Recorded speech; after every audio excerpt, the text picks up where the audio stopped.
hello, friends. Hey, Mike Falkenstine here with 1-8 Catalyst. And I'm just so happy to be the first one to welcome you to this next episode of Missions Talk.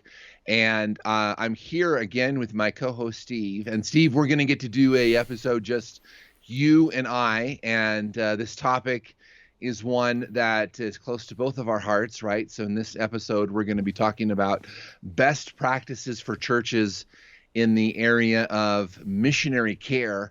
And Steve, that's definitely something, isn't it, that churches can either do a really good job of or kind of a so-so job of, isn't it? Yes to both. I've experienced both. Right. As we were talking before we started recording, you were talking about a friend that's experienced the negative. I have friends that have experienced the negative. I have seen a church out of Arlington, Texas. Wasn't one I was a part of when I lived there, but man, they did a phenomenal job caring for their missionaries. To me, they were the poster child of how to do it. Wow. Right. That's great. So, Steve, maybe it'd be best to sort of define some terms first, right? So when we're talking about missionary care, we're really talking about a church that's sent out missionaries, and then it's the keeping up with them. It's the making sure they're doing okay, isn't it? I mean, when we're talking about missionary care, as you think about it, what are the top things that you think? Here's what that means. Yeah, so, I would want to be specific about which churches we're talking about. So, we have our home church that supports us. We have other non-home churches that support us. I guess when I think about this subject, I'm thinking more of the home churches, where the missionaries sent from. I know that partnering churches that we're not part of they can do some of this for sure. I mean, we've experienced that. But, I put home churches at a level where they need to be doing more. They need to be the most important relationship that a missionary has in terms of being sent out. Okay. And so when I speak to this subject, that's really who I'm talking to. Okay. So we're talking about a church, so maybe there was someone that feels called to go on the missions field, and so it's their home church that then either commissions them to go or supports them in some way. And I think that is a good distinction because we all do have our home churches that are sending us out, but then there's also like you mentioned, my friend, so he has 4 churches that support their ministry. He's on staff with a major missions organization, and he had told me that 3 out of the 4 churches that support their ministry do not really do a very good job. So they're not keeping up with them, other than just sending him the money every month, kind of a deal. Now, what he didn't qualify was the one church that was doing a good job. We would sure hope that would be his home church, right? Yes. And so now it is true, I would say, as a side note to that, there is our home churches that are sending us. But then if a church says, yes, Steve, or yes, Mike, we will partner with you on the missions field, there's at least some kind of level of care that they should have as well, outside of just sending money, isn't there? Oh, sure. I think they can be involved. I think if they... they are partnering with you, they would want to do it. I just don't stick them on the same level. I mean, we've got our home church plus 4 non-home church partners as part of the group, the team that supports us. And now, one of those churches that are not our home church, they have done an incredible job over the years showing care for my family. They've been partnering with us a long time. So, yeah, they can definitely play a role in that. But definitely home churches. I would, like you said, I hope your friend, the one church that's really doing a good job, I do hope it's their home church. Yeah, me too. Because that to me is just too critical. So, Steve, as you think about missionary care and churches caring for their missionaries, what are we talking about here? We're talking about checking in with the missionary from time to time, sending care packages. What are the main pieces of kind of what missionary care looks like? Yeah, so I have three areas that I would say if I had to break it down to the top three.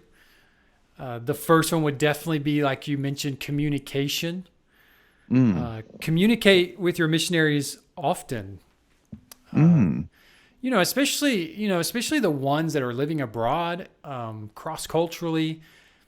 It can be very discouraging when you're not hearing from your home church. right. And I've known missionaries to leave their home church coming back because they never heard from them.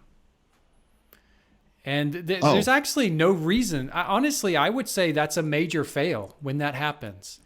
It should never be like that. oh, right. Money, sure, missionaries need the money. That is definitely something I believe home churches should be contributing as far as the partnership is concerned, but it's not the most critical element. When a missionary feels like, all they're getting is money, it really feels like a business transaction. Like, in exchange for money, Right. I send you statistics, I send you reports, but where's the relationship? I mean, That's right. to me, that's just not a relationship. In our recent episode with Denny Spitters and Matthew Ellison, Right.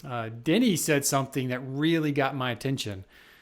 And he was saying that in 2021, the vast majority of churches that he has discovered that the vast majority of churches don't communicate with their missionaries. Mm, right. And we have, WhatsApp, Signal, Wire, Facebook Yeah. Messenger. You can contact anyone anywhere in the world nearly for free, That's right. instantly. Have a communication, phone call, video chat.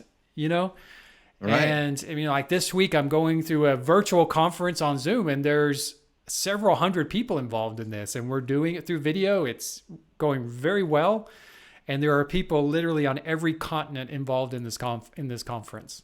Wow. And we can do that. It's not costing us any money. And yet he was saying 20, 30 years ago, churches communicated more with the missionaries than they do today. Oh, right. So it's gotten actually easier, but they're doing it less than Yeah. And before. Right. I think I said earlier they're not. I think what I actually meant to say is they're communicating a lot less.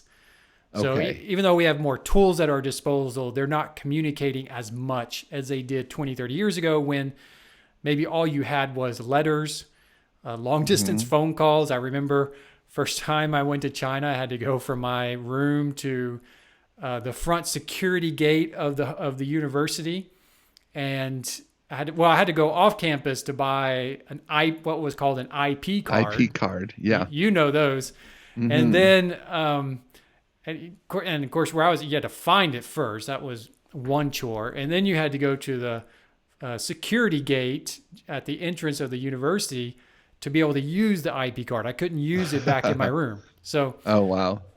that's what I had to do to be able to call back to the States.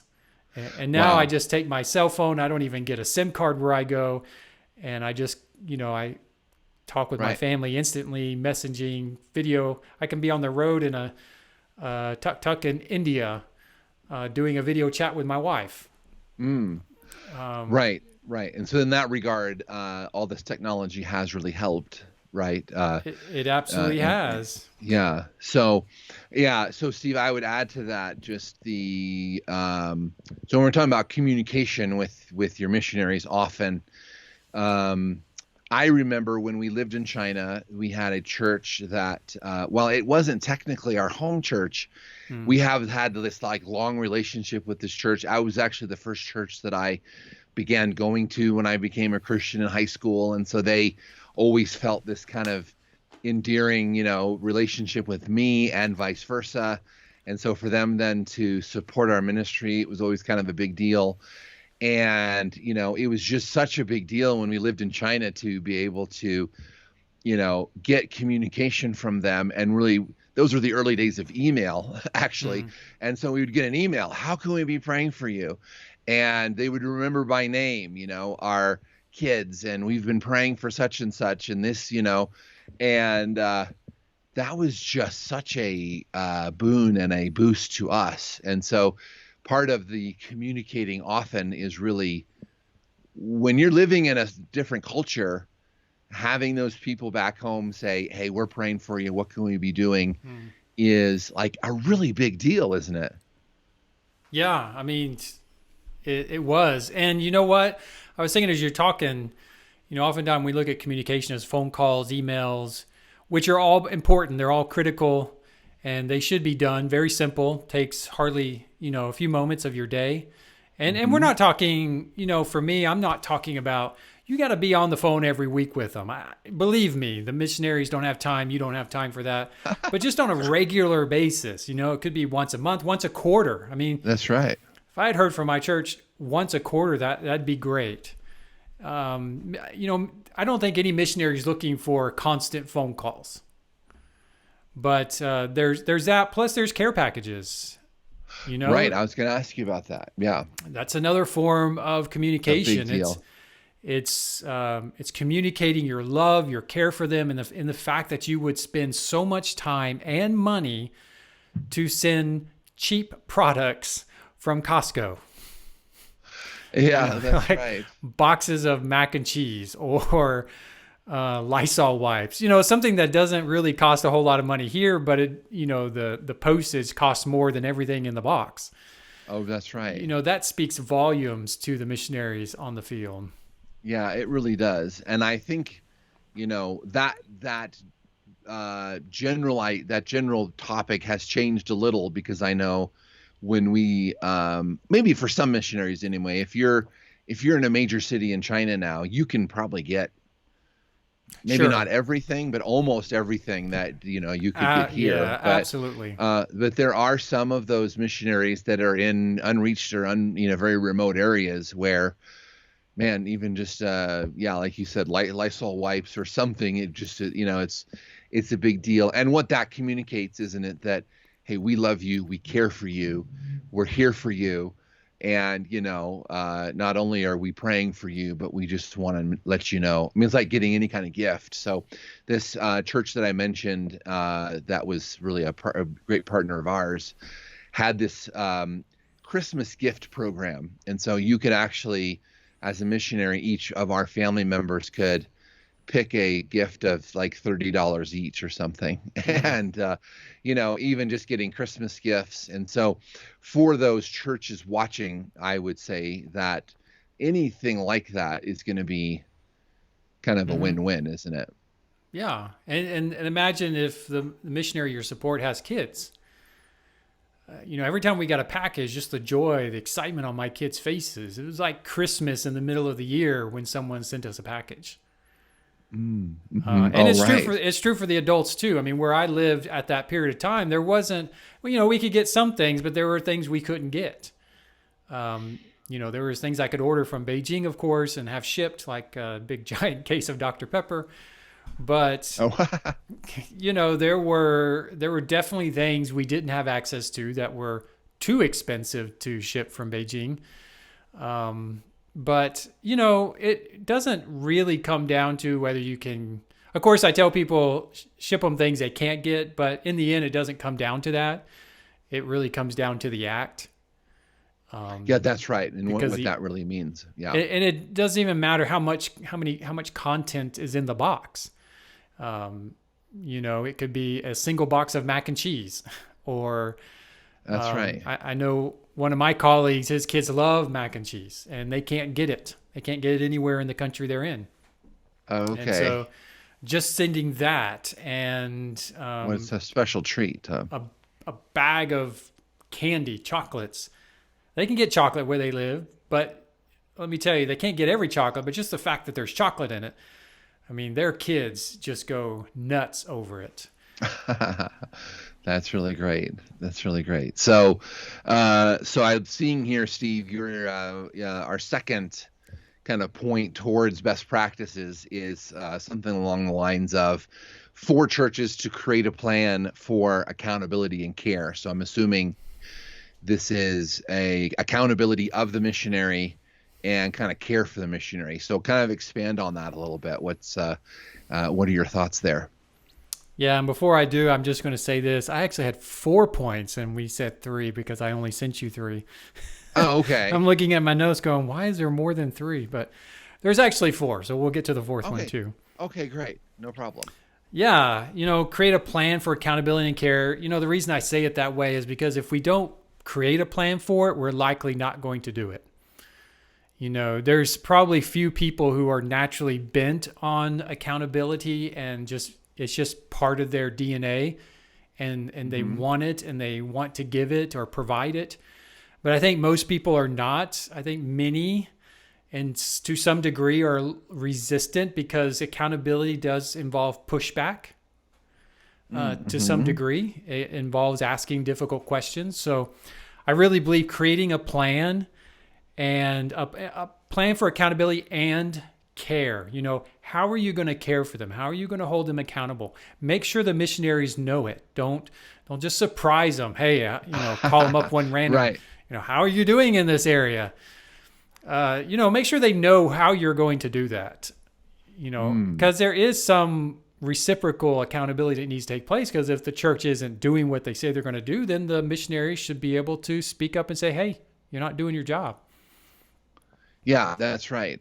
And that's the accountability piece, Steve, is important for a couple of reasons, right? One, actually there's some accountability of the missions committee or missions pastor who is communicating to the church about, okay, here's what our missionaries are doing. So you want to make sure they're actually doing it, right? And so there's a story that I heard one time from a missions pastor who took over he got, as a new job for him. There was an old guy that left, and as the old missions pastor, and as he kind of got into his job, he found out that there was no plan for accountability. And so one of the missionaries they were supporting out in some bush area of Eastern Africa really was just getting these checks from these churches and was not, we'd go out to the bush area from time to time and just take pictures of whatever and say that this was, ministry that was going on. I mean, that's an extreme case, but at least it points out the need for, okay, we're partnering with you, and we want to make sure you are really doing what you're doing. Now, there's going to be challenges in that, and sometimes we have these stories of the William Careys of the world who 7 years in India and no converts and things happen. It might be a resistant area, and so you may not see a lot of fruit at first, but we do want to see that you're about what you say that you're about, right? There is absolutely that is an important piece, isn't it? Yeah. And when I talk about accountability and care, everything we do ministry wise is critical as far as the accountability side of that, but then you move into the area of the care part, which is why the reason I included it. As you know, and I know, the pressure of just living cross-culturally, it affects our emotional, our mental, our spiritual health. And so, accountability also is integrated with care and just being concerned about their health, their holistic health. Right. And engaging it holistically, not just asking for the numbers, not just asking. Yes, churches should ask about the ministry. Absolutely. If they're not asking, they need to start. But in asking, they also need to take in consideration, what are they struggling with? What are they, what are they battling that's affecting them emotionally? Because it does happen. I mean, and if they're not healthy in those areas, they're not going to be healthy. Their ministry is going to suffer. That's right. I see missionaries that end up in a bad emotional situation, mental situation, or mental health situation. They end up leaving the field. I mean, why would you want to stay in a place that's just going to? It's like taking everything you might battle here in your home country and just multiplying the pressure on top of you in battling the same things. Yeah, that's that's right. what cross-cultural life can do to somebody, especially early on, That's right. especially in their early years before they acclimate to the culture. That's right.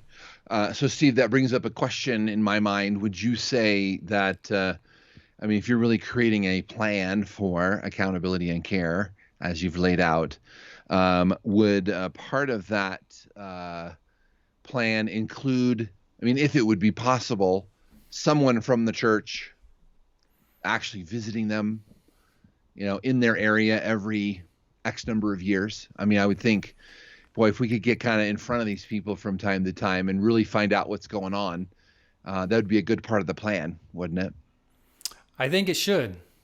If let's say, long, shorter term missionaries, people who go for a couple of years, I get it might be a little bit more difficult to do that, or maybe people are less hesitant because it is, a couple of years is not that long. But let's say, number of 4 years, that would be the starting point of a long term missionary. Mm-hmm. I think in 4 years, it's very doable, and I would say good for a representative of the church to go visit their missionaries. I know my church here, they do their level best to visit all their missionaries every couple of years on the field. Oh, good. And I'm not saying they do it perfectly or it always gets done in the frame of time that they want, but they do make an assertive effort to do it. They are definitely communicating with them, but they do make an assertive effort to go visit them. If they're, if our missions pastor is going to be somewhere in the world and he's, a few hours flight away from someone else, he's going to try and fly up there on his way home, maybe see them on the way in, something, and spend a day or two with them just to,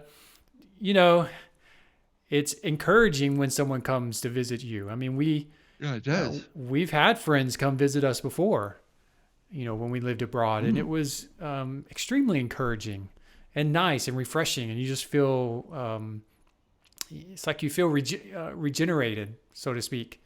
Right. You rejuvenate, right. Just after they leave, you just feel refreshed. And so I would definitely agree with that. And I would say, as high of a person, I don't want to make it sound like a hierarchical thing, but as high of a leadership person within the church should visit. So, if the senior pastor can't, then definitely a pastor. Obviously the missions pastor would be ideal, but if you don't have a missions pastor, just a pastor. If they can't do it, an elder or a deacon, someone where the church can rally behind and support to go visit. That's great. Yeah, that's right. Right. And having someone, like you think about the senior pastor coming, that would mean a lot, wouldn't it? That he took time away from his normal duties of preaching and whatnot to be there with you. So that's great. Well, it looks like the next one, Steve, that you have is. Well, before we get to that one. Oh, yeah. I'm going to squeeze in the one I forgot because I want to save that one for the last. Okay. So my third one is give your missionaries freedom to speak freely. Ooh, I like that one. I would say the home church specifically, they need to provide a space somehow that you can communicate with someone that is part of the church and where you can just speak all the mess you want to just regurgitate. Oh, without, and when when missionaries come back, especially when they come back from the field, if they come back for a visit, it's always a good idea maybe to do some counseling or debrief, stuff like that. But when they're coming back to stay, that's when they really hit that reverse culture shock. It is. If you're in a place like China, Pakistan, places like that where there's significant restrictions on religious freedoms, and you come back to a country like the U.S. where there's a lot of religious freedoms. Right. And then on top of that, there is a subgroup within Christendom in the United States where they think, they declare that we're being persecuted. You hear this stuff, but you're bringing in your experiences from abroad, from places where people have been arrested, Right. people have been beaten, things like that, and it becomes overwhelming. Oh, But even right. if you don't interact with that, you just interact with the freedoms that we have here. That alone can be overwhelming. People think, some people might just assume, oh, you're coming back, everything's just going to be better. It's really not always that. That's not always the case. Oh, right. We've adjusted to life under pressure. We've adjusted to life where we're at. And now we're in a place of a plenty in a lot of ways. Religious freedoms, stuff at Walmart, just buying milk and Right. going like, wow, I didn't realize that we had so many options of milk. Usually you're just Right. grabbing the one off the shelf because that's pretty much the only one you got. And maybe have two or three choices of cereal for breakfast if you're lucky. But you come back to a place like this and you can be overwhelmed, and you're overwhelmed just by a lot of things. And every missionary has different battles. And you go from Right. dealing with churches that have to just meet in homes to churches that cost tens and sometimes hundreds of millions of dollars. For those who don't have that experience, I get that they can't relate. I understand that. But missionaries need that space. Now, there are debriefing ways, there are debriefing mechanisms within organizations, third-party organizations. There's one in North Carolina, one in Colorado that can provide debrief for missionaries, which are helpful. But in the end, those 2 or 3 weeks, if you go to one of those things, isn't enough necessarily to sustain you long term. Oh, right. Acclimate. It's more of a starting point. And then if you leave the organization, you don't necessarily have the resources from the organization anymore. So then you have to find ways to debrief consistently. For most missionaries, it's a couple of years at least. Right. Mm-hmm. And so, honestly, in my opinion, the church needs to be that. And so I know it's going to be Right. hard for the church. It's hard for the missionary to voice some of these things. And I know it's going to be hard for people in the church to hear some of what they have to voice. It's not an attack on the church. It's not an attack on their home church. It's just No. they want to feel like they can speak. I know I did. I wanted to feel like I could speak to my home church. And if missionaries don't have it, I think it can do more harm than good. If you want to say, let them air out their dirty laundry, if that's what you want to call it, I don't think it's that. But if you want to call it that, let them do it. So it sounds like you're really saying churches allow your missionaries to have a voice to speak, or have that bandwidth to speak. Really, in two ways, right? One is in the first few years that you're actually on the mission field, and then that's one thing, and then another one would be, once you've come home. And in both cases, there's culture shock one way or the other. I know a missionary that really had a very difficult, in my time abroad was not that difficult. And really it was just working through some of the reverse culture shock issues of things I experienced there versus what I'm seeing here. And we don't always know what that is until we go and experience something different. And then we come back. And so it was really just working through that, which every missionary who goes for any extended time, they do go through this. My home church now, I got to, and I didn't get involved in all the details, but what I did observe was a missionary who went through a very difficult, troubling experience abroad. And in coming back home, they knew they weren't going back. But our church identified that this couple needs help. And this couple didn't even come back to our church. I think they ended up going somewhere else locally. Okay. But our church said, you know what? We are going to continue to support you to make sure you can live for the next year. And we're going to meet with you on a regular basis to help you process everything you've gone through. Oh, that's great.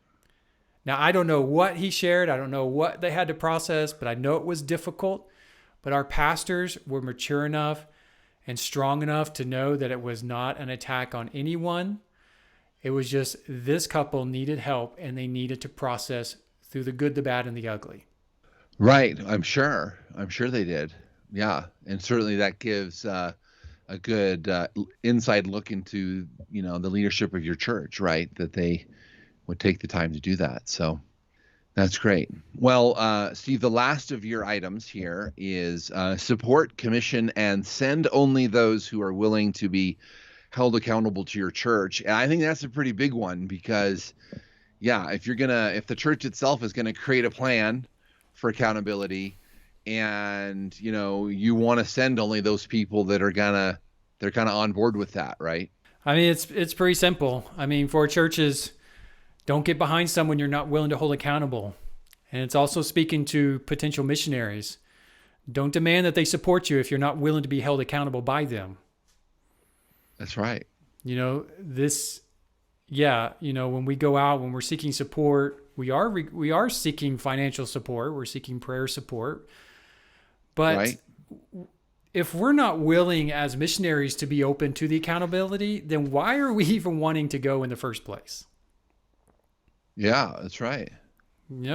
And if churches, want to be mission minded, but they're not willing to hold their missionaries accountable, why are they even spending the money to send them? Like I said, it's not a business transaction. This is it's a relationship, and it is definitely a critical relationship for the missionary and the church. But if a church isn't willing to hold someone accountable, just don't support them. Or no, that's true. But if the missionary's not willing, sorry, I misspoke. If the missionary's not willing to be held accountable, don't support them. Right, because that could lead to all kinds of just, Lone Ranger, quote unquote, activity out in the missions field. You may not be able to really find out what they're doing or how things are going, or and you don't want any part of that, right? I mean, this is a kingdom-based relationship we're talking about here, doing the Lord's work, and certainly there needs to be a lot of communication back and forth and accountability back and forth, right? Absolutely. I mean, if there's no one in your church that's going to go out and accept your accountability, just partner with another missionary somewhere else. And granted, like I said earlier, the relationship with the home church is different, in my opinion, than the relationship with a partnering church. But there's still accountability with partnering churches. There's Definitely. still some level. So if no one in your church is willing to let you hold them accountable, because I think churches should hold people accountable within their congregation. If they're not willing, just partner with someone outside your church. That's right, because there are plenty of people who, are going on the mission field, who are already on the missions field, who will enter into that relationship, right? I mean, there's no lack of those kinds of people, so it's not like, we have to pick this guy, just because we have to pick him. And there are a lot of those folks. So I think that's a really good one. So, well, Steve, as we end the episode, what final thoughts would you have? I would particularly kind of point us towards, if there are church leaders that are watching this today, and you were to speak directly to them about, okay, we've talked about these 4 things, but man, if you're going to major on one thing, church leader, do this. Is there something that really comes to the forefront? So, top of my list, I would say, if you start somewhere, it's got to be accountability and care. And I really think that encompasses everything we talked about. That's right. Now, I'm not saying that if you don't go visit them, you're sinning or you failed. I'm not saying that. Right. I get that there are logistical obstacles in place that can prevent churches from doing that. There's situations where maybe pastors are planning it, but then they don't have time, or who knows? I mean, it's not a perfect world, but we can always care. We can always hold accountable for churches. Don't proxy off any of this to the organizations. If there are with mission organizations, don't proxy it off to them. Now, they definitely have their level of care and accountability they need to provide for their missionaries. But That's even right. for them, for us at our organization, we're not the primary person to do that. We should never be the primary person. We should be the secondary. And so Just focus and start there. Start with developing that plan of what does it look like to hold them accountable and to care. It will evolve. Right. My church is learning every year. I mean, I think they do a good job. I really do. But I know our missions pastors always talk about how to improve what they're doing. And so I connected him with that church in Arlington that I mentioned earlier. And he said he learned so much when he talked to their missions pastor. Things good. They weren't doing from each other. Yeah. Yeah. So well, you guys are already doing pretty well, in my opinion. I mean, it would be sufficient for me, but more than sufficient. But he's always wanting to improve. So I'm not saying you got to have it all perfect, and you don't have to have all the I's dotted and T's crossed before you start. Right. You just have to start, and then continue learning from there to improve what you're doing and how you're doing it. That's right. That's right. And Steve, as you were talking, I was just thinking about kind of where we started all of this, which was, in the communicating with your missionaries often. I mean, today, there's just no reason why if you've got nothing else, you could at least say to your missionaries, hey, let's just meet on WhatsApp video, for an hour a month. And we just want to check in with you. We just want to ask you how to pray for you, see two or three points about how you're doing. I mean, these days, that accountability and care is just so available. The platforms to do that are so available, aren't they? I mean, just pick your platform. I mean, we can go through them all. Skype, Zoom, WhatsApp, Facebook Messenger, if you've got iPhones, FaceTime. I mean, on and on. That's just 5 or 6 right there. Just pick one and just say, hey, first Tuesday of every month, let's just get together for an hour, and we just want to talk to you and see how you're doing. And I mean, it can be readily done, right? It can be. And like we said earlier, we are doing it less than we were 20, 30 years ago. So yeah, we really have no excuse not to be doing something, not to be communicating. Right. It's just too easy. Even if every once in a while it's just a quick message on WhatsApp or something. That's exactly right. Well, good. Well, I hope this has been really helpful to all of you. And, you can tell this is a topic that Steve in particular, but then I also have a real heart for. And so for any of you church leaders watching, if you've got any kind of questions, we'd love to interact with you and talk more. And provide any kind of thoughts or ideas, of course, having a show called Missions Talk. That's what we like to talk about, is the different missions, topics. So, you can reach out to us on Facebook, just facebook.com/missions talk. And there's a way you can communicate to us there. So thanks all for joining us. And we're so thankful for you all.